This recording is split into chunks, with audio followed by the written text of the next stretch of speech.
अस्सलामुअलैकुम। सिलाई मशीन किसी भी किस्म की हो, अगर आपकी सिलाई मशीन बार बार धागा तोड़े तो सबसे पहले आप इसके टेंशन पॉइंट से धागे को थोड़ा सा ढीला करके देखिए। अक्सर धागा टाइट होने की वजह से भी आपकी सिलाई मशीन बार बार धागे को तोड़ती है। दूसरी बड़ी वजह मशीन के दंदाल जिस पटड़ी के अंदर लगे होते हैं उसके नीडल होल में नीडल बार बार लगने और टूटने की वजह से खुरदरापन आ जाता है, जिसकी वजह से सिलाई मशीन बार बार धागे को तोड़ती है। तीसरी बड़ी वजह आपकी सिलाई मशीन का शटल हुक का कोई भी हिस्सा टूटा हुआ या घिसा हुआ हो सकता है, इसकी वजह से आपकी सिलाई मशीन धागा तोड़ती है।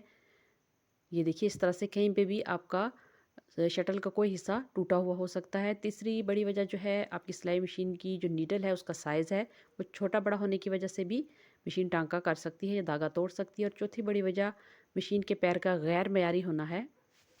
ऐसी सूरत में नीडल की तरफ से आने वाला धागा पैर के लेफ्ट या राइट किसी एक किनारे के नीचे आकर फंस कर टूट जाता है।